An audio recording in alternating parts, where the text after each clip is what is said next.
Tidak seperti biasanya kita membahas beberapa pasal, hari ini cuma 2 pasal, karena ada penekanan tema yang sangat penting, yaitu mengenai Metatron. Apakah itu Metatron? Dan itu sebetulnya muncul dalam teologi Yahudi tentang sosok yang sangat dekat dengan Allah. Itu ada banyak penafsiran. Ada yang menafsirkan itu adalah Henokh, karena Henokh itu adalah sosok yang diangkat langsung ke surga, dan itu dianggap Metatron. Metatron itu adalah Metatronos, yang duduk di samping takhta Allah. Jadi, kalau dalam iman Kristen yang duduk di sebelah kanan Allah Bapa.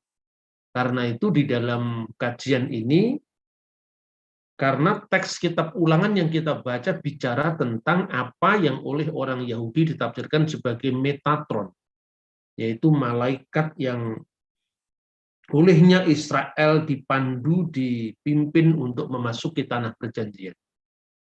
Lalu tema ini akan menguji klaim tauhid atau klaim monoteisme di kalangan orang Yahudi.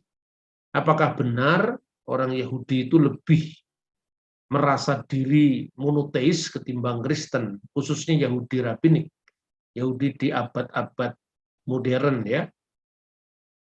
Saya selalu dalam kuliah-kuliah yang saya berikan selalu mengatakan bahwa gereja itu sesungguhnya lebih tua daripada Yahudi rabbinik yang baru dilakukan reformasi keagamaan paling awal pada konsili Yahudi yang diadakan di kota Yamnia tahun 90 Masehi. Sedangkan kekristenan sudah berdiri tahun 33 Masehi.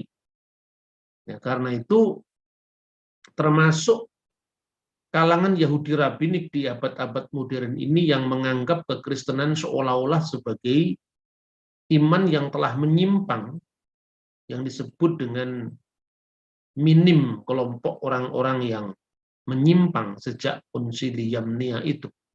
Maka kita uji apakah benar Yudaisme rabbinik itu adalah imuna bi iluhi echad, percaya kepada Allah yang esa seperti yang diikrarkan dalam Shema Yisrael Adonai Elohenu Adonai Echad, ataukah sebaliknya dengan sosok Metatron yang sangat dekat dengan Allah, bahkan namaku ada di dalam dia, tetapi itu adalah makhluk ciptaan. Ataukah kekristenan? Kata tauhid itu sesungguhnya di dalam kamus bahasa Ibrani Arab atau Arab Ibrani itu sejajar dengan bahasa Ibrani emunat hayichut, iman kepada keesaan, kepada monoteisme, atau emunat bi iluhi echad, iman kepada Allah yang esa. Nah, teks yang kita baca ini kita lanjutkan dari apa yang terakhir kita baca minggu yang lalu, ya, yaitu minggu lalu kita sampai pada pembacaan terakhir, yaitu Keluaran pasal 23 ayat 19 ya. Terakhir yang kita baca kemarin, yang terbaik dari buah bungaran hasil tanahmu haruslah kau bawa ke dalam rumah Tuhan Allahmu, janganlah kau masak anak kambing dalam susu induknya. Itu yang kemarin terakhir kita baca. Ya, karena itu berkaitan dengan peraturan-peraturan kosher bagi orang Yahudi. Maka kalau saudara-saudara pergi ke Israel atau di negara-negara yang komunitasnya Yahudi kuat, itu ada McD atau ada KFC saja ada tandanya. Kalau itu berwarna merah itu low kosher. Tapi kalau itu berwarna biru itu kosher. Termasuk ketika daging yang dimasak bersama susu itu tidak boleh dikonsumsi langsung. Jadi nanti kita akan melihat khususnya di kitab Imamat tentang aturan-aturan ini, apakah aturan-aturan ini benar-benar dikembangkan oleh orang Yahudi sampai sekarang, Dan juga saudara-saudara kita yang Muslim yang juga mendaku sebagai agama Abraham, apakah dia juga mengikuti Taurat ini atau sama-sama melanggarnya bersama orang Kristen?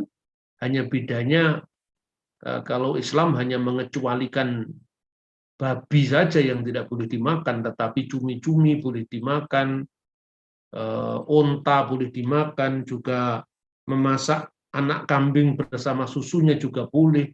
Nah, seperti itu. Maka kita membaca teks itu tidak bisa hanya dilihat, dipandang, atau dipahami berdasarkan agama kita sendiri, tetapi mesti sama-sama di cross check dari sejarahnya. Nah, kemudian pada ayat 20 itu menarik, saudara-saudara, saya baca demikian, janji dan teguran kepada Israel. Itu judul yang diberikan lembaga Alkitab. Sesungguhnya aku mengutus seorang malaikat berjalan di depanmu untuk melindungi engkau di jalan dan membawa engkau ke tempat yang telah kusediakan. Jagalah dirimu di hadapannya dan dengarkanlah perkataannya. Janganlah engkau mendurhaka kepadanya, sebab pelanggaranmu tidak akan diampuninya, sebab namaku ada dalam dia. Begitu hebatnya sosok yang disebut malaikat yang berjalan di depan Israel untuk membawa mereka ke tanah Mesir itu. Malaikat yang berjalan di depanmu itu. Malak lepaneha. Sehingga harus ditaati, didengar perkataannya, tidak boleh mendurhaka, bahkan sebab kelonggaranmu, pelanggaranmu tidak akan diampuninya. Dia juga diberi kuasa pengampunan oleh Tuhan, karena namaku ada di dalamnya. Nama dalam teologi Ibrani, Shem, itu mengandung eksistensi Tuhan sendiri. Jadi nama itu maknanya pertama, kuasa di balik yang dinamakan. Kedua adalah kehadiran. Dan ketiga adalah pribadi yang dinamakan itu sendiri. Maka kalau melenyapkan namaku di kalangan orang Israel, misalnya di teks-teks Alkitab dikatakan begitu, artinya orang ini mati, artinya tidak lagi dikenal di kalangan orang Israel. Nah, siapakah sebenarnya malaikat yang berjalan di depanmu ini? Siapakah sebenarnya Malak Lepaneha ini? Sehingga otoritasnya luar biasa. Otoritas yang diberikan Tuhan atasnya sangat luar biasa. Inilah yang kemudian oleh teologi Yahudi disebut sebagai Metatron. Yang lebih misterius lagi kalau kita membaca di dalam pasal 24, ya. Di situ ayat pertama disebutkan VL Mose Amar, dan kepada Musa ia berfirman. Siapakah yang berfirman kepada Musa ini? Tuhankah atau malaikatkah? Sebab di dalam bunyi perkataan sesudah itu adalah Tuhan atau sosok ini, mana yang dimaksud, itu menyuruh Allah El Adonai. Naiklah Allah El Adonai. Naiklah kepada Tuhan. Jadi siapakah yang diungkapkan dalam perkataan VL Mose Amar, dan kepada Musa ia berfirman? Kalau dia Tuhan, kenapa dia berkata naiklah kepada Tuhan? Dan di dalam teks-teks Alkitab yang lain ini memang muncul juga, biasanya disebut sebagai Malak Adonai atau malaikat Tuhan. Tuhan huruf besar semua, karena itu tetragrammaton. Atau Yahweh menurut bacaan orang Samaria. Siapa ini? Apakah dia sekedar ciptaan? Kalau sekedar ciptaan, kenapa dia memiliki kuasa begitu luar biasa? Kalau yang dimaksud dalam pasal 24 ayat 1 itu adalah Tuhan sendiri, mengapa dia berfirman, naiklah kepada Tuhan? Dan ini yang menjadi nantinya perdebatan antara orang-orang Yahudi yang percaya Kristus, yang disebut orang-orang Yahudi Mesianik, dan orang-orang Yahudi yang tidak percaya Kristus, yang disebut orang-orang Yahudi Rabbinik, yaitu mayoritas orang Yahudi yang sekarang dikenal di Israel. Nah, dalam Yudaisme memang sosok ini selain disebut dengan Metatron, juga ada sebutan yang dalam bentuk singkat, yaitu Sar Mim Tet. Mim itu huruf M, ya, Tet itu ya, Mim Tet itu singkatan dari Metatron. Jadi Sar itu artinya pangeran, pangeran Metatron. Atau ada sosok yang juga disebut dengan Sar Hapanim. Sar itu artinya pangeran, Hapanim itu adalah wajah. Pangeran dari wajahnya. Atau mungkin bisa diterjemahkan bebas, sang pangeran yang menyatakan wajahnya. Jadi sosok ini dalam tafsir-tafsir orang Yahudi, bahkan sampai di abad modern pun, abad pertengahan ya, puncaknya di tulisannya misalnya Rabi Rasi, itu hampir diidentikan dengan Tuhan sendiri. Namun anehnya dia tetap ciptaan. Nah inilah sebetulnya tidak mudah memang ya kita mempelajari teologi Yahudi dan Kristen. Tetapi ini penting karena kekristenan selalu dituduh menyimpang dari ajaran Emunah Hayichud tadi, pengakuan iman kepada keesaan Tuhan tadi. Nah, etimologi Metatron itu dari mana? Kadang-kadang disebut dengan Metatron, Metatron atau Metatron dalam berbagai ejaan ya.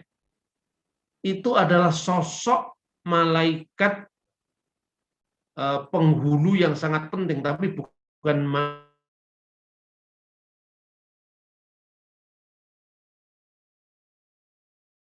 duduk di sebelah kursi atau di sebelah tahtanya Tuhan. Dan ini dikembangkan dalam Kabalah ya, Agada, Kabalah, dan itu merupakan sebuah literatur mistik Yahudi. Mistik di sini artinya ya, semacam tasawuf kalau di Islam ya, Unio Mistika dalam ajaran para rabi. Nah, Kabalah itu sangat terkenal sekali. Banyak pengikutnya di kalangan orang-orang artis di negara-negara barat. Asal-usul Metatron itu sebetulnya ada yang mencari asal-usulnya dari bahasa Ibrani asli, yaitu yang artinya untuk menjaga, untuk melindungi, dari kata itu. Tetapi rasanya ini kurang tepat karena hanya ada kemiripan kata. Memang kata memater menjaga, melindungi, tetapi tronnya itu diambil dari mana? Metatron, tronnya itu diambil dari mana? Itu yang sulit dijawab. Tetapi mungkin lebih tepat kalau itu dicari asal-usulnya dari bahasa Yunani, yaitu meta, yang artinya setelah, atau di sebelah, atau di sebalik, tronos, yang artinya tahta, yang di sebalik tahta Tuhan, atau yang duduk di tahta sebelahnya Tuhan. Nah ini Metatron. Peter Schaeffer yang menulis buku Jesus in the Talmud, dan bukunya itu sudah banyak beredar. Anda bisa memfotokopi dari saya juga kalau berminat dengan buku itu. Berkaitan dengan kata sintronos, penghuni takhta Allah. Tetapi di mana kata metanya di sini kan gitu kan? Jadi kata memater itu mengambil yang di awal. Begitu juga Metatron dari kata sintronos diambil dari yang terakhir. Menurut Rabbi Nachmanides, Metatron berasal dari bahasa Latin, malahan dia mencari dari bahasa Latin. Metator yang artinya utusan, pemandu, pemimpin, atau pengukur. Semuanya itu berkaitan dengan aktivitas sosok yang disebut Metatron, yang menjadi malaikat pembimbing pada saat keluaran dari tanah Mesir. Dan bahkan malaikat itu berjalan mendahului Bani Israel Dan apabila Bani Israel taat pada perintah malaikat ini, mendengarkan putusan-putusannya, tidak mendurhaka kepadanya, maka semua yang dilakukan Israel itu akan berhasil. Sehingga dalam ayat 22, malaikatku akan berjalan di depanmu dan membawa engkau kepada orang Amori, orang Het, orang Feris, orang Kanaan, orang Hewi, dan orang Yebus, penduduk-penduduk yang sebelumnya tinggal di tanah perjanjian, dan aku akan melenyapkan mereka. Jadi ini jaminannya malaikat pemandu ini. Janganlah engkau sujud. Nah, baru kemudian setelah itu dinyatakan komitmen yang harus dipegang oleh Bani Israel. Tetapi nanti dalam pasal-pasal selanjutnya kita belajar, belum sampai ke tanah perjanjian pun mereka sudah membuat patung sapi betina itu sebagai sembahan ketika Musa tidak turun-turun dari Sinai. Padahal di sini jelas apabila mereka harus berhasil memasuki tanah perjanjian, itu karena bimbingan dari malaikat yang diutus Tuhan tadi. Dan malaikat ini adalah seliyahnya Adonai, rasulnya, utusannya Tuhan. Jadi kata utusan dalam konteks Metatron, dalam konteks Mesias, dalam konteks anak Allah, dalam literatur Yahudi Kristen itu memang lazim. Jadi banyak sekali sekarang ini bukan hanya orang Yahudi dengan orang Kristen, ya, tetapi antara Islam dan Kristen dan sebaliknya itu sering salah paham. Jadi misalnya Yesus diutus, lah. Kalau Yesus Tuhan masa diutus, lah. Itu kan pemikiran yang menurut saya awam sekali ya, dan itu diambil dari agamanya yang tentu tidak sekompleks sejarah panjang Yahudi dan Kristen, lalu diarahkan kepada kekristenan dengan gambaran sederhana tentang apa yang diyakini kebanyakan oleh kaum polemikus ini. Misalnya 2 kalimat syahadat ya disamakan, kalau gitu Yohanes pasal 17 ayat 3 itu artinya tidak ada ilah selain Allah dan Yesus Kristus utusan Allah. Padahal makna utusan itu lebih daripada sekedar definisi nabi dan rasul dalam Islam. Karena Metatron ini siapapun nanti dalam perdebatan antara Yahudi dan Kristen, itu bukan sekedar sosok manusia biasa. Itu adalah sosok malaikat yang utama, yang sangat dekat di sisi Tuhan menurut tafsiran Yahudi rabbinik, ya, atau bahkan ada yang menafsirkan itu adalah manusia super, tetapi setelah dia mengalami kenaikan langsung ke surga, yaitu Henokh. Kalau dalam Kristen itu semua diterapkan bagi sosok Yesus Kristus. Nah, kemudian janganlah engkau sujud menyembah kepada ilah mereka dan beribadah kepadanya, dan janganlah engkau meniru perbuatan mereka, tetapi haruslah engkau memusnahkan sama sekali patung-patung berhala buatan mereka, dan tugu-tugu berhala mereka haruslah kau remukkan sama sekali. Tetapi kamu harus beribadah kepada Tuhan sembahan kamu, bahwa Ia akan memberkati roti, makananmu, air minumanmu, dan aku akan menjauhkan penyakit dari tengah-tengahmu. Tidak akan ada di negerimu perempuan yang keguguran atau mandul, aku akan menggenapkan tahun umurmu. Jadi problematik dari masyarakat yang sedang dalam melakukan eksodus itu adalah kan sangat mudahnya perempuan-perempuan mereka keguguran dan sebagainya karena satu dan lain hal, karena medan yang sangat sulit. Dan bagi bangsa-bangsa kuno, kesuburan rahim itu sangat diharapkan, sangat diagungkan. Sehingga di dalam Paskah Yahudi itu kan selalu ada simbol telur Paskah, dan itu yang kemudian diwarisi oleh gereja Kristen. Jadi dalam tradisi Yahudi telur Paskah itu dipahami sebagai kesuburan. Jadi bangsa ini tidak akan punah seperti itu, karena akan selalu menetaskan generasi ke generasi berikutnya. Kalau dalam iman Kristen, telur itu digambarkan dari benih kebangkitan. itu terkait dengan kisah Maria Magdalena yang dalam gereja kuno dikenal sebagai Apostola Apostolorum, rasul segala rasul. Tentu gelar ini artinya bukan Maria Magdalena itu rasul seperti Petrus dan dipertentangkan dengan Petrus karena perbedaan gender oleh film Da Vinci Code, itu kan semua out of context. Maknanya di situ dalam sebuah kisah dikenal sangat luas di gereja kuno, Maria Magdalena menjadi seorang penginjil sambil dia memainkan kecapi. Karena kata danau Galilea itu dalam bahasa Ibrani Kinneret, yang artinya itu adalah kecapi. Dan dia berasal dari Magdala. Sejarah gereja kuno mengenang dia sebagai seorang pemain kecapi yang sangat baik, lalu diundang ke istana kaisar, lalu dia bersaksi tentang kebangkitan Yesus. Pada saat dia bersaksi tentang kebangkitan Yesus, kemudian kaisar marah dan mengatakan, kamu diundang di sini untuk menghibur, menyanyikan lagu, kenapa kamu bercerita tentang sesuatu yang tidak masuk akal? Dengan tangan gemetar dia mengambil telur di sajian sang kaisar itu, dan tangan gemetar itu sambil dia berkata, lihatlah telur ini adalah benda mati. Tetapi dari benda mati ini akan menetaskan kehidupan selanjutnya yang tidak akan pernah punah.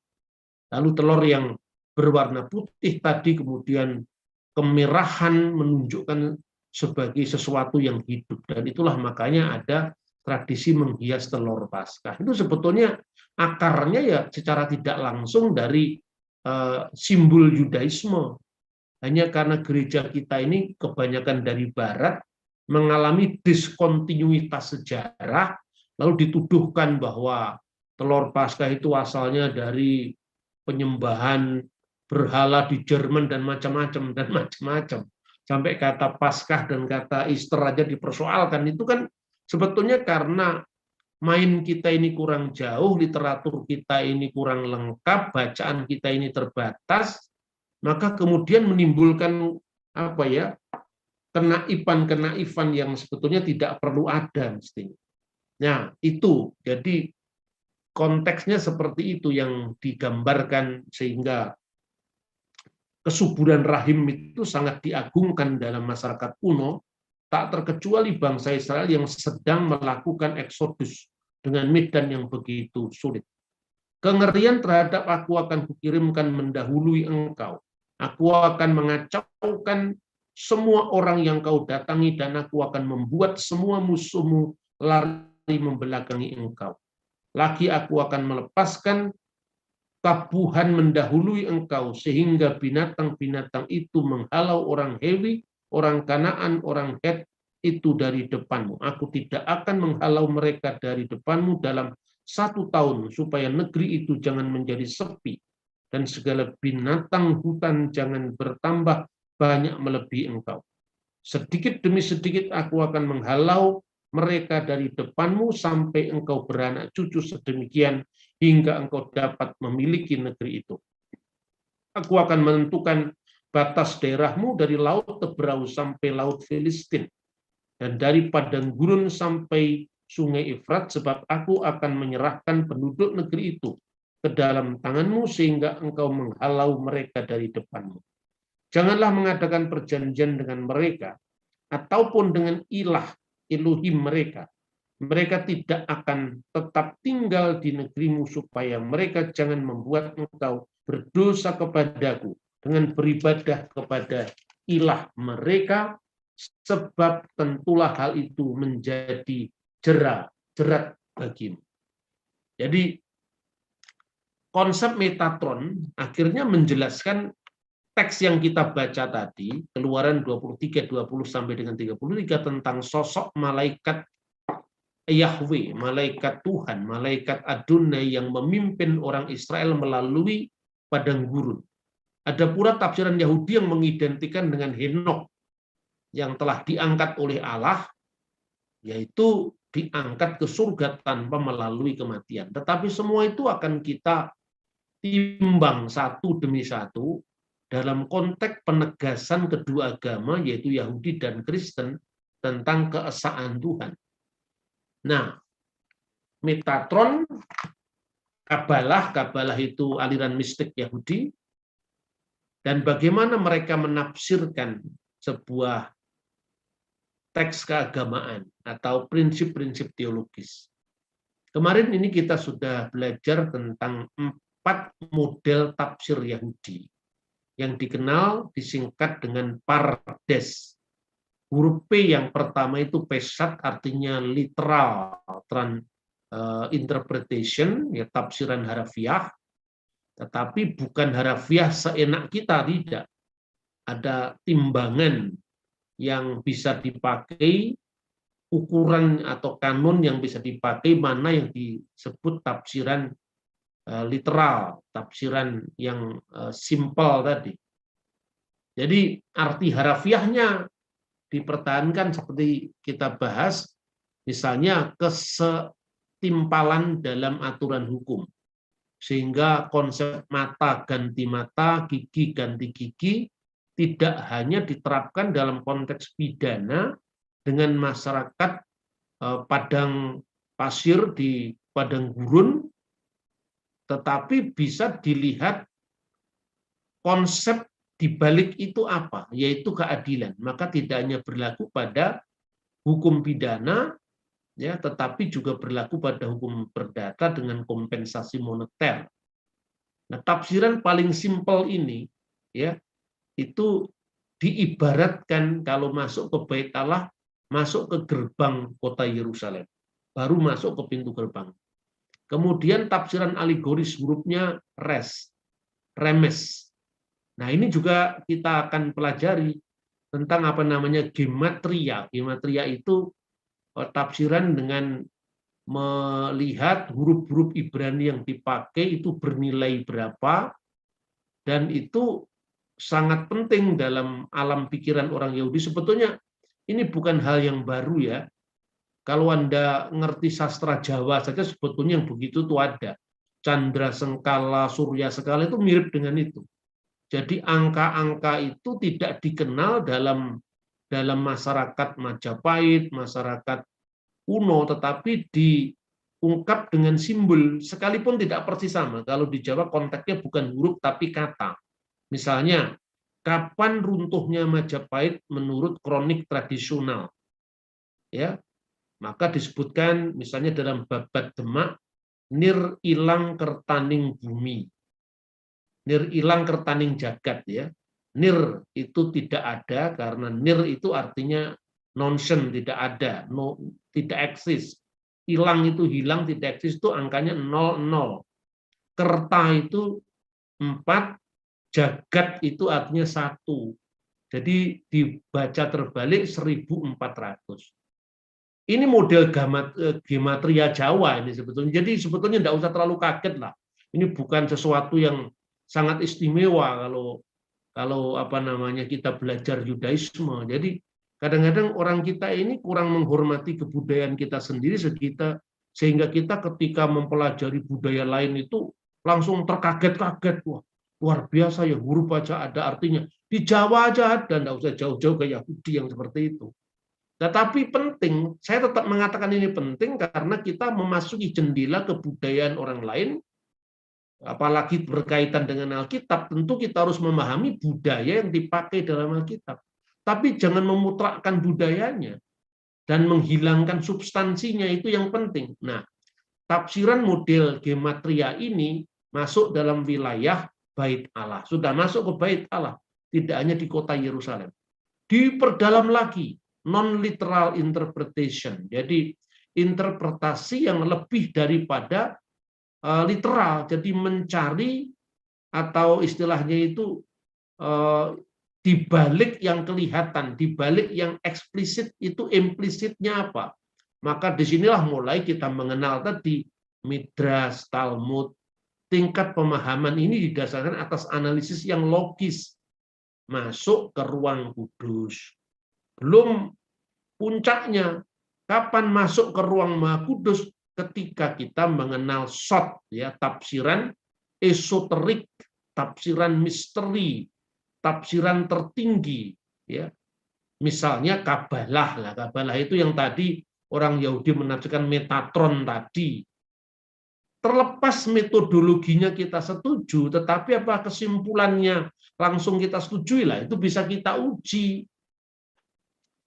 Jadi seperti itu. Maka gambaran yang paling sering muncul, dan ini tentu kita setuju, Tuhan adalah Ha-Makom, sang ruang. Karena Tuhan itu tempat bagi dunia dan semesta raya ini.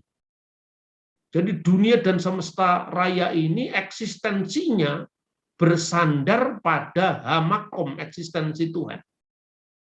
Tetapi dunia bukan tempat bagi Tuhan. Karena mana ada dunia yang bisa menampung kebesaran Tuhan?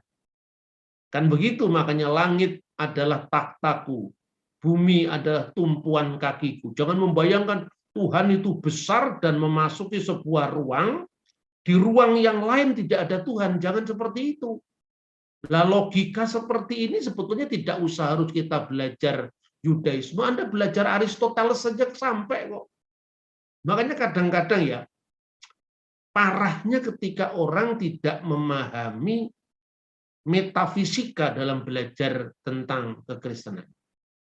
Itu sulit akan memahami gagasan Allah Tritunggal. Ya, itu yang sering saya ulang-ulang. Saya suka mengulang-ulang karena itu adalah mengedukasi orang. Saya ulang-ulang. Tapi di dalam kolom-kolom komentar dari YouTube saya itu ya ada aja orang yang nekat sekali, tidak sadar keawamannya itu ya kasih komentar juga. Ketika misalnya Kristen itu agama primitif, Tritunggal, Trinitas itu adalah torabika, kopi, gula, dan air misalnya gitu. Ini kan sebetulnya keterlaluan ya, tapi ya itu kita ketawain aja lah. Lalu ada yang menjawab di situ.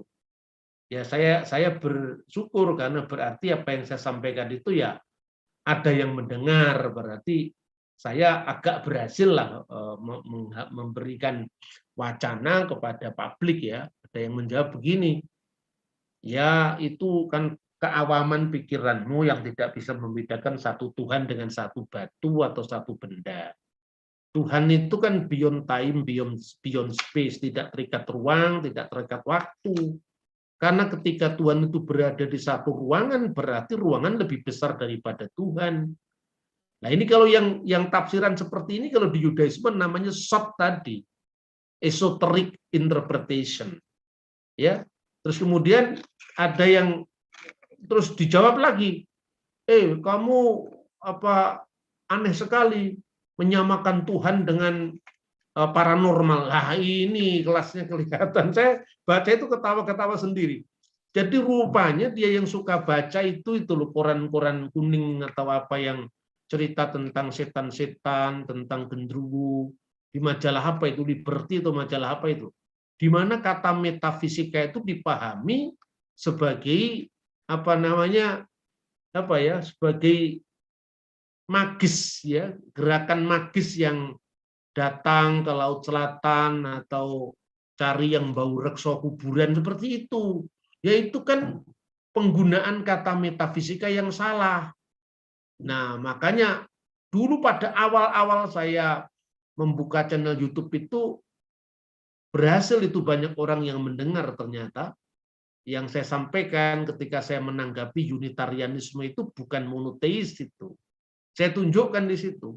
Kalau Anda tidak bisa membedakan satu Tuhan dengan satu batu, sehingga ketika orang Kristen bicara Trinitas, Bapa, Putra, dan Roh Kudus itu Anda jumlah, itu salah. Penjumlahan itu adalah bukan bisa diterapkan untuk sesuatu yang dibalik yang fisik, metafisik. Jadi tahap pemikiran itu paling rendah namanya fisik. Fisik itu artinya apa? Artinya bisa diraba dengan indera, dilihat dengan mata, ya. Itu fisik. Maka melahirkan ilmu-ilmu yang semua basicnya adalah fisik. Saya melihat bakpao ini bulat. Dengan tangan saya meraba. Atau buku ini persegi, panjang. Dengan tangan saya meraba. Itu tingkat pengetahuan yang paling rendah. Sebab kalau mata lahiriah kita tidak melihat, seolah-olah tidak ada. Nah, tapi begitu Anda tahap kedua mengatakan 5 kali 5 sama dengan berapa? 25. Nah, itu sudah bukan lagi fisik. Karena bendanya tidak ada kan. Tapi semua orang sepakat dengan kebenaran itu sekalipun Anda tidak bisa menggambarkan kedalaman misalnya 1000 kali 100, 100.000. Mana 100.000? Ketika tanganmu menulis 100.000, itu kan simbolnya. Tapi apa yang dinamakan 100.000? 1000 kali 1000, 1 juta. Apa yang disebut 1 juta? Itu hanya ada di pikiran, tidak ada di fisik kita, tidak ada di tangan kita, tidak ada di tangan kita untuk meraba, tidak ada di mata kita untuk melihat, tetapi ada dalam alur pikir kita. Itu yang disebut matesis, menghitung. Yang paling tinggi itu namanya metafisika teologia. Metafisik di sini bukan paranormal. Metafisik di sini artinya di sebalik yang fisik. Jadi sering saya memberikan contoh. Contoh tentang saksi Yehova ya. Kalau firman bersama-sama dengan Allah, apakah firman adalah Allah? Mestinya bukan. Perumpamaannya apa? Ketika Umar bersama-sama dengan Abu Bakar, maka Umar bukanlah Abu Bakar. Ketika Matius bersama-sama dengan Markus, Markus bukanlah Matius. Iya betul, tapi perumpamaannya keliru. Karena manusia terikat oleh ruang dan waktu. Abu Bakar, Umar, Utsman itu terikat oleh ruang dan waktu. Matius, Markus, Lukas, Yohanes terikat oleh ruang dan waktu. Padahal Tuhan itu hamakom. Tuhan itu tempat bagi segala eksistensi ini berada, tetapi Tuhan tidak berada di dalam alam semesta. Atau segala eksistensi itu. Karena eksistensi itu kan diadakan Tuhan. Ruang, apa yang kita sebut ruang? Ruang kosong, mana yang kosong? Karena tidak ada apa-apa, tidak ada warna, tidak ada gambar, tidak ada bentuk apa-apa. Ini kalau orang Jawa menyebut awang wong ini. Tapi begitu angin berdesir sepoi menggerakkan bulu romamu, berarti ada sesuatu. Tapi bukan sesuatu yang fisik. Lah apalagi ngomong Tuhan. Maka ketika dikatakan kalau Matius bersama Markus, apakah Matius adalah Markus? Ya bukan. Kalau anak bersama Bapak, apakah Bapak adalah anak? Ya bukan. Kalau Bapak mengutus anak, yang diutus sama enggak dengan yang mengutus? Ya bukan. Nah ini yang namanya kebenaran pada tingkat yang sederhana, matematik dan metafisis tadi. Tetapi kalau dalam konteks Tuhan yang nggak bisa perumpamaan seperti dipakai, sudah beyond, sudah lewat daripada itu. Nah gitu loh saudara-saudara. Jadi contoh, paling gampang saya berikan contoh. Ini contoh mungkin sudah 20 tahun yang lalu. Kalau orang mengatakan Tuhan beserta dengan orang yang sabar, ada berapa jumlah orang yang sabar di kota Jakarta? Ada 10 juta. Berapa jumlahnya Tuhan? Tuhan itu satu. Tuhan itu satu beserta dengan orang yang sabar, jumlahnya 10 juta di seluruh wilayah Jakarta. Berarti di 10 juta tempat yang berbeda-beda, pada saat yang sama, satu Tuhan tadi beserta dengan 10 juta. Apakah Tuhan jadi 10 juta? Ya tidak. Lah kenapa tidak? Karena adanya Tuhan beda dengan adanya manusia yang jumlahnya 10 juta tadi. Karena manusia terikat oleh ruang, terikat oleh waktu, sedangkan Tuhan tidak. Seperti itu kira-kira. Nah, kalau sudah begitu biasanya saksi Yehova mengatakan tidak ada mustahil bagi Tuhan. Iya, yang mustahil bagi otakmu yang tidak bisa membedakan antara fisik dan metafisik. Fisik, matesis, dan metafisik. Ini logika paling sederhana.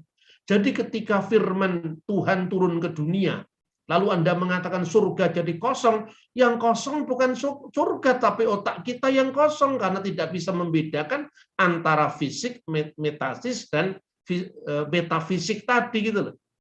Nah ini perlunya kita mempelajari apa namanya metafisik, ya, meta empiris, metafisik, teologis. Makanya ketika kita belajar dari Aristoteles sampai kepada metode tafsir Yahudi pun kita akan ketemu yang namanya esoterik, interpretation ini yang disebut short tadi. Ya, itu kira-kira saudara, ini membimbing ke semua tema yang kita bahas pada kali ini. Nah, lalu siapakah Sarmimtet atau Metatron, Pangeran Metatron, dan siapakah pula pangeran wajahnya Sarhapanim dalam Yudaisme? Dalam sejumlah tafsir Yahudi, baik pada masa kuno hingga zaman abad pertengahan, misalnya Rabi Rasi, Rabi Rambam, Metatron dipahami sebagai Sesemu Kesem Ravu, yang namanya yang Semu namanya seperti Kesem Ravu, seperti tuannya, seperti masternya. Jadi Metatron itu Sesemu Kesem Ravu, yang namanya seperti nama masternya. Lalu juga yang kedua, bahkan Metatron ditegaskan Metatron begematria sadai. Metatron memiliki gematria setara dengan nama Sadai atau Tuhan yang Maha Kuasa. Kalau dijumlah sama-sama berjumlah 314. Tapi tidak kita bahas di sini, yang jelas pokoknya kata Metatron itu kalau nilai gematrianya dalam bahasa Ibrani itu sama dengan gematrianya Tuhan yang Maha Kuasa. Lalu siapakah ini malaikat yang begitu tinggi kedudukannya ini? Beberapa penafsir Yahudi menyamakan dengan Henokh.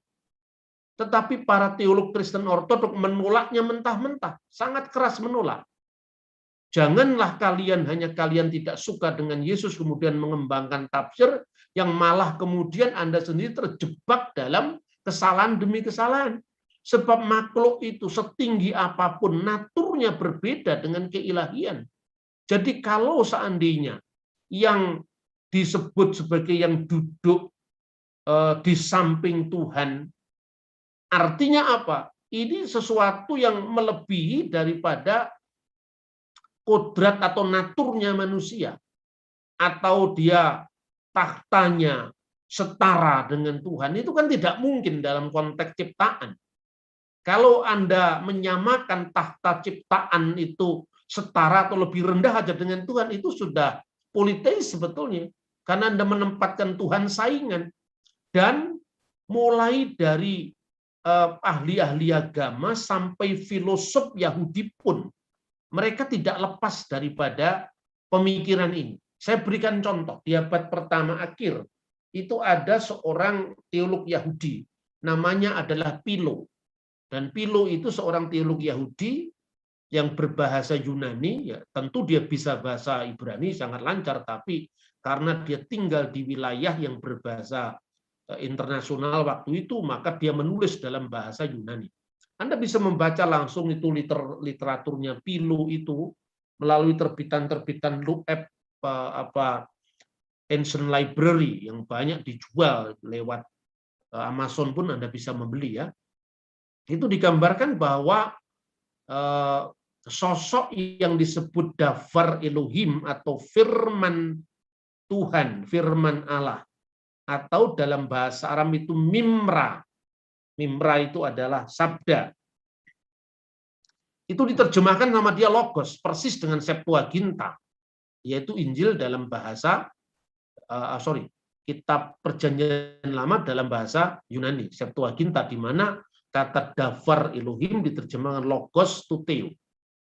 Davar itu firman, Elohim itu Allah, Logos itu juga adalah firman, Tuteo itu Allah, artinya Theos ya.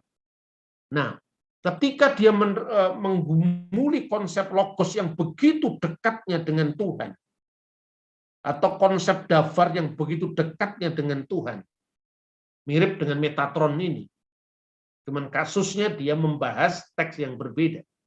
Dia sampai menyimpulkan bahwa Logos itu adalah Deuterotheos, yaitu Allah yang kedua. Kenapa ini nggak disebut politeis? Kenapa orang Kristen yang dituduh politeis? Padahal di Kristen jelas bahwa Kei Theos in ho Logos. Allah sendirilah atau Allah lah Logos itu. Berarti iman Kristen tidak pernah menyejajarkan makhluk di samping Tuhan. Karena apa? Logos atau firman itu adalah Allah sendiri. Jadi tidak ada di situ yang berdampingan dengan Tuhan, berbagi kuasa dengan Tuhan, tidak ada. Tuhan itu mutlak esa. Tetapi dia mengkomunikasikan dirinya dengan naturnya yang melebihi daripada natur manusia. Nah, kita lanjutkan. Jadi dalam pandangan orang-orang Kristen Ortodoks yang menghadapi orang-orang Yahudi pertama kali kan orang-orang Kristen Ortodoks. Makhluk ciptaan itu memiliki natur yang berbeda dengan keilahian sehingga tidak berbagi kuasa dengan Tuhan. Itu tidak mungkin. Itu yang disebut dengan politeis, ya. Justru inilah abodah zara karena menyejajarkan yang bukan Tuhan berbagi kuasa atau berbagi dengan Tuhan dalam keilahian itu tidak boleh. Jangan ada ilah lain di hadapan hadiratku.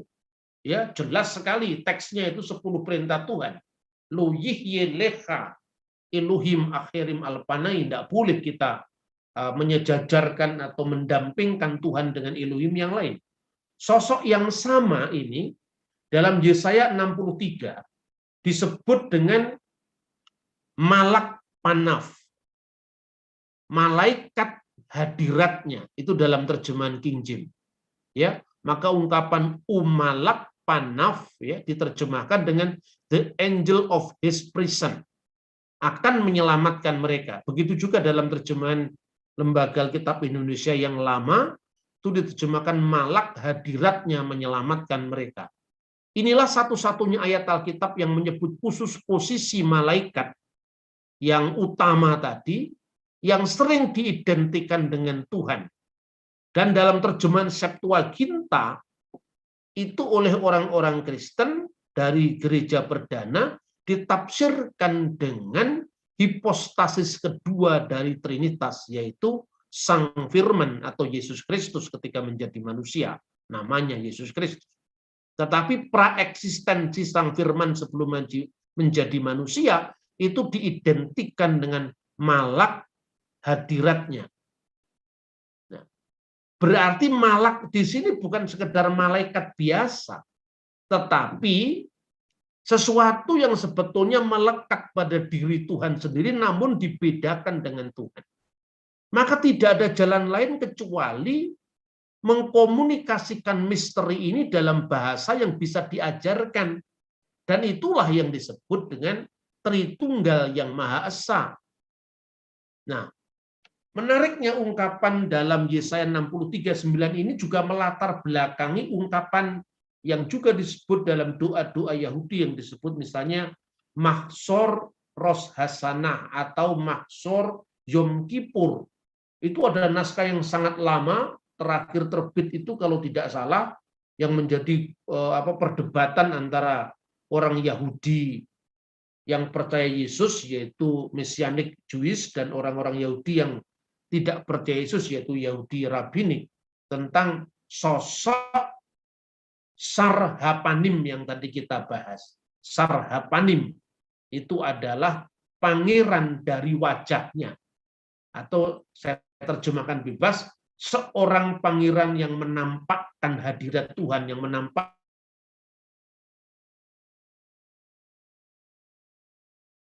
Nabi Elia dan Sarmimtet, yaitu Metatron. Dan menarik di dalam Mahsor yang diterbitkan pada abad 15 ini disebut dengan Yesua Sar.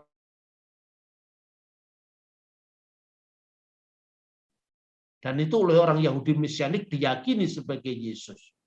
Tetapi ini menjadi perdebatan dan saya tidak mau masuk dalam perdebatan Yahudi Mesianik dan Yahudi Rabbinik ini. Saya lebih pede ketika mengutip sejarah gereja kuno karena jejak historisnya lebih jelas. Sementara di dalam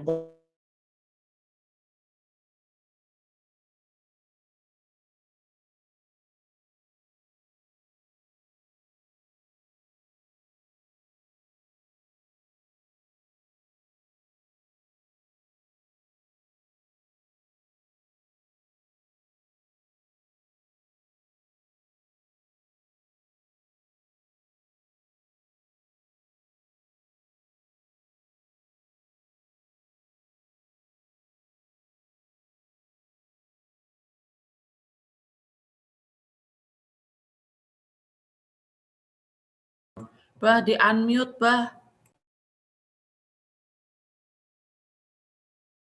Belum. Tadi nge-lag soalnya. Di unmute dulu, Bah.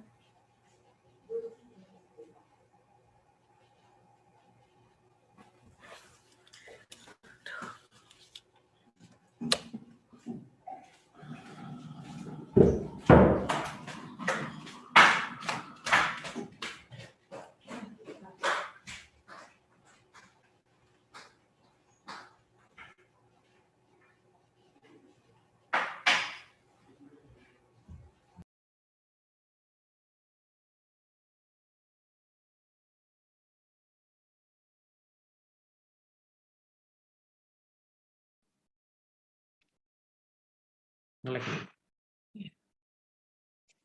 Sampai mana tadi? Metatron.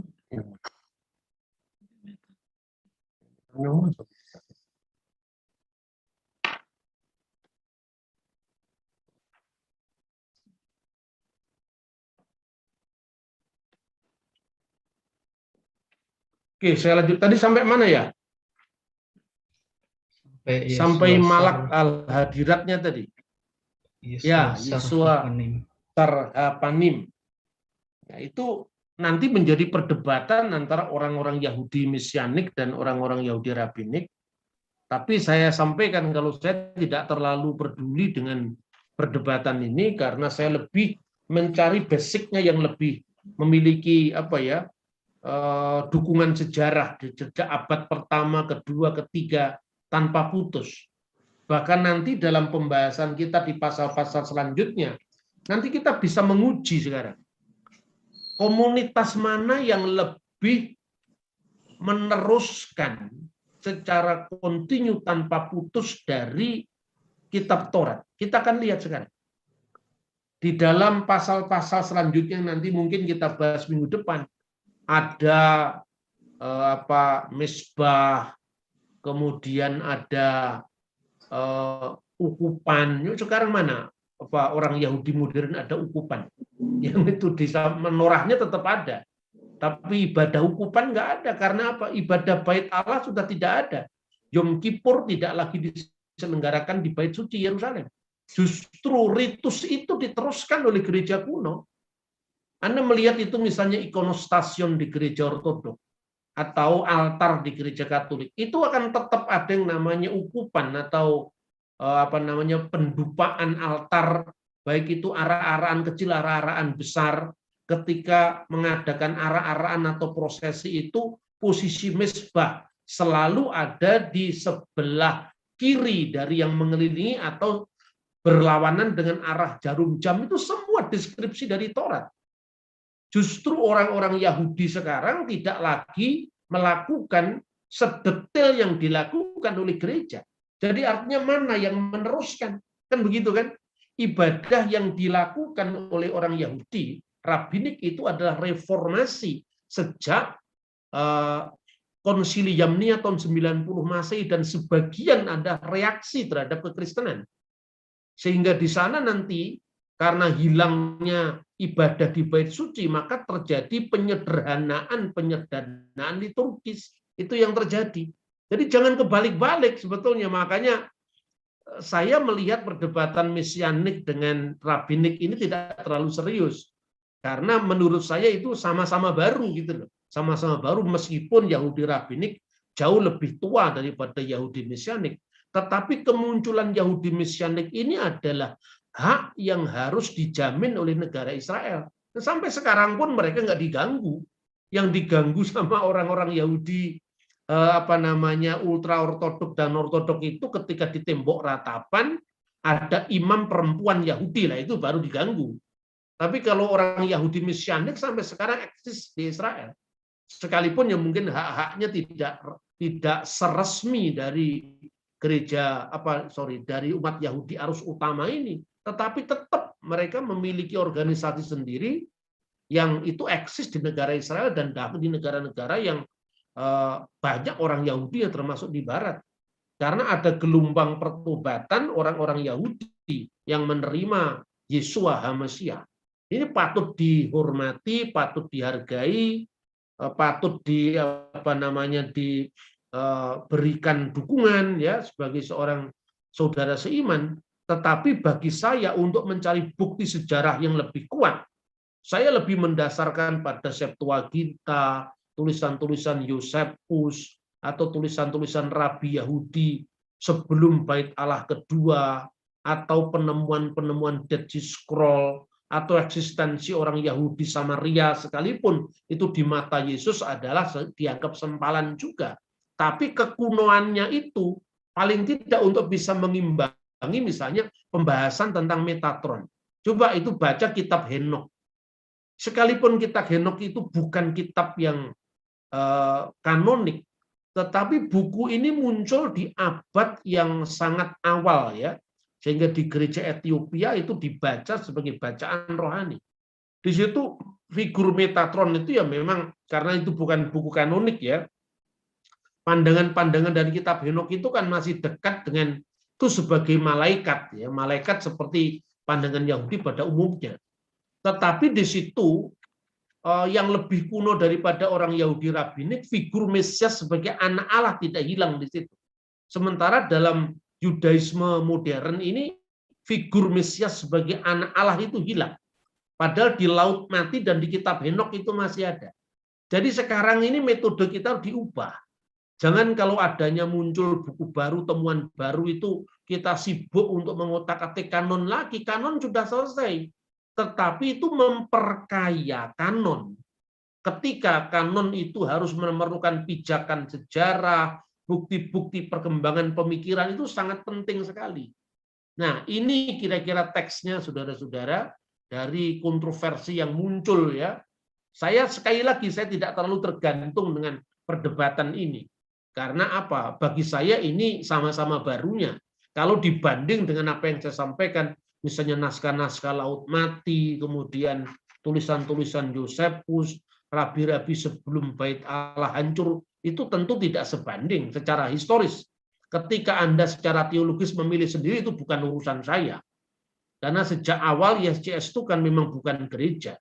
Dan kita tidak pernah membaptis orang, kita tidak pernah menobatkan orang. Kalau tobat-tobat sendiri ya silahkan, urusan dengan gerejamu, karena itu kita ini benar-benar lembaga studi yang memberi ruang seluas-luasnya untuk mendayakan, memberdayakan pikiran-pikiran kita dalam memahami kebenaran, seperti yang dikatakan dalam kitab suci, aku menyampaikan kebenaran dengan pikiran sehat. Nah, ini yang diberi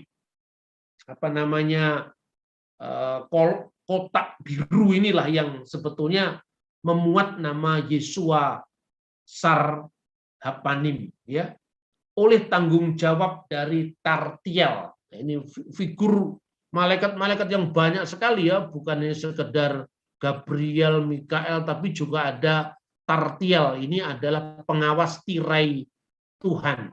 Seperti yang engkau terima dari tangan Nabi Elia, kenangan yang baik atas dia. Ya. Ungkapannya seperti itu. Jadi dari tangan Eliyahu Zakur Latov. Zakur itu kenangan, Latov yang baik ya atas dia. Kemudian Yesua pangeran yang menampakkan wajah Allah. Maka we Yesua Sar-Hapanim, we Sar Metatron ya. We Sar Mimtet tadi. Pangeran yang menampakkan wajah Tuhan dan pangeran yang duduk di sebelah tahtanya. Penuhilah kami dengan belas kasihan-Mu, terpujilah Engkau wahai baginda yang penuh dengan belas kasihan. Orang-orang Yahudi Mesianik percaya bahwa sosok ini merujuk kepada Yesus. Yesua di sini merujuk kepada Yesus orang Nazaret. Tetapi menurut orang-orang Yahudi rabbinik, teks ini merujuk kepada Yesua ben Yosadak. Menurut Esra pasal 3 ayat 2, imam besar pada waktu Israel membangun bait suci di zaman Yerubabel. Ini menjadi perdebatan, makanya saya bilang, saya tidak terlalu mengandalkan pada perdebatan seperti ini. Enggak. Saya lebih mendasar lagi, lebih substansial kalau kita melihat misalnya terjemahan-terjemahan yang lebih kuno daripada orang Yahudi yang sekarang. Itu caranya kita mencari bukti yang lebih akurat, karena zamannya tentu lebih dipercaya karena dekat dengan peristiwa seperti naskah-naskah Laut Mati yang sering saya kutip itu. Nah, saudara-saudara, jadi menurut dia apapun juga menurut orang-orang Yahudi rabbinik ini tidak merujuk kepada Yesus, tapi merujuk kepada Yesua anak Yosadak. Dan itu figur yang cukup penting ketika pembangunan kembali Bait Allah setelah diberi izin oleh Kores Agung, maka bangsa Yahudi kembali ke Israel dan membangun Bait Suci.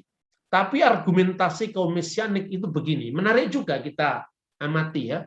Nanti kalau Anda memerlukan, saya carikan rujukan-rujukannya kalau Anda memerlukan. Tapi saya mesti membongkar-bongkar dulu arsip saya itu banyak sekali. Sebagian buku di kafe, sebagian di rumah, sebagian di Blitar. Ya, perlu waktu ya. Tapi ketika saya membahas begini, baru saya baca lagi. Sebetulnya pembahasan saya tentang Metatron itu sudah pernah saya sajikan di Paramadina. Saya diundang oleh Cak Nur waktu itu untuk bicara tentang mesianisme, konsep mesianisme Israel waktu itu. Kalau nggak salah, itu naskah-naskahnya itu juga beredar di internet. Hanya mungkin tidak lengkap dan itu diketik ulang oleh orang yang kadang-kadang banyak salahnya. Karena zaman dulu itu kan saya tidak pernah mendokumentasi pikiran saya dengan baik, biasanya makalah diketik tergesa-gesa, ya, kemudian dibagikan ke forum, ya karena saya tidak, ini masih zamannya disket itu, saya tidak memberikan dalam bentuk disketnya, maka kadang-kadang orang ketik ulang. Kalau tidak salah itu ada di jurnalnya Paramadina sekitar tahun 98, dimuat itu. Nah, saya juga tidak pernah dikirim sama mereka. Tapi itu ya, jadi itu sebenarnya kajian-kajian yang cukup lama. Kalau Anda paling tidak melihat secara sepintas, tapi cukup dalam juga itu di bukunya Alfred Edersheim, Jesus the Messiah, itu bukunya. Lalu ada juga di 2 buku yang ditulis oleh seorang Yahudi Mesianik juga, yang nulis itu adalah Risto Santala. Ya, Risto Santala itu menulis tentang Mesias dalam Perjanjian Lama dan literatur rabbinik. Ya, yang literatur rabbinik dia mengupas rabbinik sebelum Bait Suci kedua dan setelah Bait Suci kedua. Ada banyak sekali buku-buku yang seperti itu bisa dirujuk. Bahkan buku Risto Santala itu sudah diterjemahkan dalam bahasa Arab. Nah, menariknya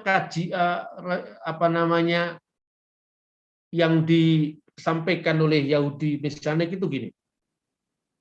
Jadi tradisi Kabalah itu memiliki akar yang cukup kuno. Bahkan ketika kekristenan belum berpisah dengan Yahudi. Itu terbukti apa? Itu sudah sering saya ceramahkan sebetulnya di YouTube saya itu. Anda bisa mencermati argumentasi saya meskipun nggak langsung bicara tentang ini. Dari sinagoga ke gereja, ketika saya berbicara waktu saya diundang BMGK Malang, lalu saya rekam dan saya tayangkan di YouTube. Jadi belajar dari sosok Yakobus Saudara Kristus dari sinagoga ke gereja. Saya membahas masa transisi ini menurut catatan Yosefus. Jadi Yosefus masih mengakui Yakobus. Jadi bagi Yosefus dan bagi banyak orang-orang Farisi pada masa itu, sekalipun Yesus menolak Yesus, tetapi eksistensi jemaatnya Yakobus itu sangat dihormati. Dan jemaatnya Yakobus itu jemaat Yahudi Kristen, Yahudi yang percaya Kristus. Hanya tidak ada kesinambungannya langsung dengan kaum Yahudi Mesianik sekarang. Kesinambungannya justru dengan gereja kuno. Hanya kekuatan Mesianik itu memakai bahasa yang sama. Meskipun kadang-kadang substansinya tidak terlalu kuat, ada dukungan sejarah. Nah, kalau gereja kuno itu memiliki substansi pengajaran yang sangat sangat mentakjubkan persamaannya. Hanya bedanya bahasanya tidak lagi Ibrani, tetapi Aramaik atau Yunani. Jadi makanya kita saling melengkapi. Kalau Anda mau belajar tentang teks-teks Ibraninya, ya mesti belajar ke Yahudi Mesianik sebagai perbandingan dengan Yahudi Rabbinik. Tapi kalau Anda baca sejarahnya secara lebih lengkap, Anda kalau substansi ajarannya belajar pada gereja kuno. Tapi kalau juga mau mencari dokumen-dokumen bahasa, tata cara persekutuan, dan dinamika perkembangan orang-orang Yahudi dari segala macam mazhabnya, ya Seni, Parisi, Anda bisa belajar naskah Laut Mati misalnya. Persaingan antara institusi Bait Allah di Yerusalem dengan kaum Eseni. Sebab sayang sekali ya, informasi sejarah penting itu dibajak oleh kaum intoleran. Kaum intoleran itu intoleran, jadi telur di dalam artinya. Di dalam bertelur tapi keluar tidak pernah bertelur. Itu hanya intoleran. Jadi kelompok seperti ini memang sayang sekali banyak menetaskan apa ya, ajaran-ajaran yang kadang-kadang tidak cukup mendalam tapi memalu-malukan sebetulnya itu. Di sini-sinilah istilahnya. Karena apa? Terlalu pede juga mengajar tetapi tidak memiliki basic yang kuat dari sudut pandang sejarah. Nah, kadang-kadang kalau sudah melakukan kesalahan, sudah terlanjur malu, kemudian malu mengkoreksi karena dia mengatakan itu wangsit dari Tuhan. Karena yang seperti ini kan sulit ya. Lebih baik kayak saya begini. Kalau saya pernah mengubah pendapat saya tulis. Kayak misalnya saya nulis buku Menyongsong Sang Ratu Adil, itu saya mengubah pendapat saya dari tulisan saya sebelum dan kenyataan. Nah, saya tulis pendapat saya kenapa berubah gitu ya. Itu sesuatu yang lebih menurut saya elegan ketimbang kita mengaku dapat dari Gusti Allah ternyata salah kan gitu kan. Kita lanjutkan. Nah, dari arti katanya Metatron itu dikaitkan dengan duduk di sebelah takhta Tuhan. Justru siapa lagi sosok yang cocok kalau bukan Yesus Kristus? Dan faktanya pengadilan Yesus juga dicatat oleh Traktat Sanhedrin. Maka ketika Anda membaca Talmud, khususnya tentang Yesus yang sudah bernada polemik itu, bagi kita orang Kristen itu bukan sesuatu yang dilarang. Silahkan Anda menjadi seorang jujur itu membaca argumentasi lawan. Nah, di dalam Talmud itu meskipun itu sudah bernada polemik, tetapi fakta bahwa Yesus disalibkan erep hapesah cocok, ya kan?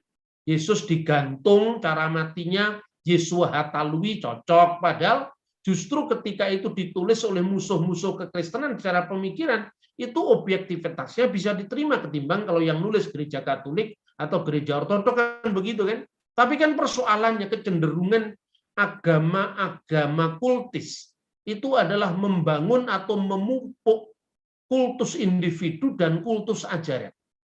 Orang kayak Joseph Smith itu kan itu semacam agama kultik. Agama kultik itu rata-rata gini. Ketika mereka sudah mendapatkan jemaat atau mendapatkan umat, mereka tidak boleh kembali. Jadi semua pikirannya harus dikendalikan oleh organisasi. Dikendalikan dan dijaga. Jadi kalau masuk, nah ini model apa ini? Di tengah-tengah situasi postmodern masih ada yang masih seperti ini. Seorang teman bercerita dia tinggal di Amerika. Ketika Anda datang ke Amerika dan Anda tidak mendapatkan pekerjaan, Anda ditampung di kuil Mormon, pasti dicari keluar dari Mormon. Nanti ketika kamu pulang ke Indonesia, namamu sudah didata dan langsung akan dihubungkan dengan Mormon Indonesia. Seperti itu kecenderungan agama kultik. Agama lain boleh diserang. Ya, misalnya klaim-klaim yang ahistoris disamakan dengan sejarah misalnya. Nanti kita baca juga kitab Keluaran tentang Urim dan Tumim. Urim itu berasal dari kata ur yang artinya cahaya atau terang. Penerang artinya di situ. Dan Tumim itu berasal dari kata tamam yang artinya kesempurnaan.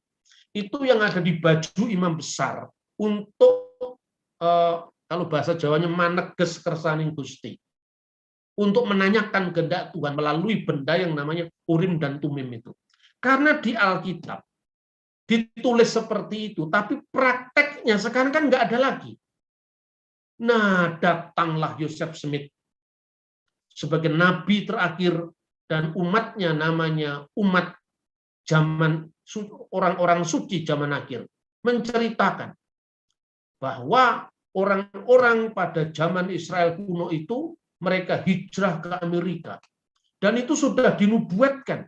Bahkan Yesus pernah berkata, nubuat tentang Joseph Smith itu, bahwa ada domba-dombaku yang berasal dari kandang yang lain. Mereka juga adalah umatku. Kandang yang lain ini adalah Amerika. Maka ketika Yesus itu turun ke dunia orang mati, yang dimaksudkan itu Yesus mengunjungi Amerika. Sesuai yang ditulis dalam kitab 2 Nefi, dalam kitab The Book of Mormon. Ini adalah mencari-cari Nabi Joseph Smith dalam nubuatan Alkitab, tetapi semua polanya ahistori. Ungkapan domba-dombaku di kandang yang lain itu menunjuk kepada kaum Goyim. Kaum Goyim itu non-Jewish dan konteksnya sama dengan Injil Yohanes. Tapi ketika kitab ini di tangan Mormon pasti tidak sama. Tetapi dia berani menjual kitab itu dengan mengatakan penyesatan itu telah dimulai dan gedung besar itu sudah hancur, jatuh ke bumi, sehingga Tuhan mengorganisir gerejanya melalui Nabi Joseph Smith yang diberikan wahyu khusus di Gunung Kumorah. Itu ciri-ciri agama kultik. Bisa masuk, tidak bisa keluar. Kalau masuk disambut, kalau keluar dikutuk. Ya, kitabnya orang boleh Anda obrak-abrik. Tapi kitab sendiri Anda obrak-abrik, murka luar biasa. Jadi kritikan tidak boleh atas diri kita. Tetapi Anda harus memperbanyak kritik kepada orang lain, terus mengkritik, terus mengulang-ulang kritik, agar supaya dianggap benar. Perhatikan fenomena ini. Ini adalah peperangan rohani, bukan sekedar pemekaran pemikiran. Di balik semua kaum PD yang luar biasa seperti Mormon itu pasti ada invisible hand yang sedang bermain di area sekarang ini. Itu yang mau saya sampaikan. Sehingga apa yang tadi kita bahas tentang siapa Metatron, siapa Sarhapanim, Yahudi Mesianik dengan Yahudi Rabinik, Kristen dengan Yahudi, sekeras apapun mereka berdebat itu kan sama-sama membawa data sejarah. Sama-sama membawa misalnya, saya menghormati argumentasi Yahudi Rabinik yang mengatakan itu adalah Esra pasal 3 ayat 2 tentang Yosua imam besar pada saat pembangunan Bait Allah kedua. Saya menghormati dan mungkin saja benar, tapi bisa di cross check dengan data-data yang diberikan oleh orang-orang Mesianik. Kan seperti itu, tidak perlu saling mengutuk. Tapi namanya mencari kebenaran. Kedua, Yesus sendiri menekankan, menekankan bahwa dia duduk di sebelah kanan Allah yang Maha Kuasa dalam Lukas pasal 21 ayat 69, sehingga persis dengan kata Metatron, Metatronos, yang duduk di samping tahta. Metatron juga digambarkan sebagai pengantara antara Allah dan manusia, sesuai dengan 1 Timotius 2 ayat 5. Dan di situ ditegaskan, hanya ada satu pengantara antara Allah dan manusia, yaitu manusia Yesus Kristus. Di sini ditekankan bahwa firman Allah itu sepenuhnya Allah dan sepenuhnya manusia. Dengan kita mengatakan sepenuhnya Allah, maka kita pernah menjadikan makhluk berbagi kuasa dengan Tuhan atau dengan Allah. Tapi dengan mengatakan kita sesama Yesus ketika turun ke dunia menjadi manusia sama dengan kita, maka kita tidak mengangkat derajat kemanusiaan dalam keilahian atau merendahkan derajat ketuhanan dalam kemanusiaan. Karena apa? Hubungan antara keilahian dan kemanusiaan itu tidak bercampur, tidak berubah, tidak terbagi, tidak terpisah. Jadi orang Kristen cukup cerdas membedakan bahwa yang disalib itu bukan Tuhan, yang disalib itu bukan Allah, yang disalib itu adalah Dia yang disalibkan dalam keadaannya sebagai manusia. Jadi dengan kita mengatakan firman itu adalah Allah, kita mencegah untuk seorang Metatron yang sekedar makhluk, tetapi itu diangkat sampai oleh Philo disebut sebagai Deuterotheos, Allah yang kedua.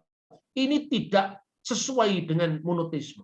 Akibatnya karena kesulitan-kesulitan dalam mendamaikan antara sosok-sosok adi kudrati yang berbagi kuasa dengan Tuhan itu sampai di zaman filosof modern seperti Spinoza pun akhirnya jatuh kepada panteisme, itu yang terjadi. Nah, kemudian juga digambarkan Metatron adalah imam besar yang memberikan syafaat kepada umatnya. Cocok dengan Ibrani pasal 4 ayat 14. Penegasan Kristen bahwa Yesus sepenuhnya Allah justru mencegah penempatan Metatron atau Sarhapanim, seorang ciptaan belaka bisa berbagi kuasa dengan Allah dalam keilahiannya yang kekal. Jadi itulah saya pikir yang bisa saya sampaikan. Nanti masih bisa dibahas lebih detail sebetulnya ya, bagaimana adanya unsur-unsur angelologi, jadi paham tentang malaikat di Kristen Yahudi yang akhirnya benturan dengan kekristenan yang induk di Yerusalem itu, ya, maka faksi-faksi yang tidak puas nanti setelah perang Yahudi kedua tahun 135 kemudian jatuh menjadi bidat Ebionit, sehingga dalam bidat Ebionit itu Yesus dipahami sebagai makhluk malaikat. Dan ini sebetulnya pengaruh dari pembahasan tentang Metatron ini. Tetapi justru gereja menyelamatkan umat ini dari pendewaan terhadap makhluk yang diangkat sejajar dengan Tuhan, sehingga seperti Philo katakan itu sebagai Deuterotheos. Ya, Tuhan memberkati kita. Salam sejahtera untuk kita semua. Shalom.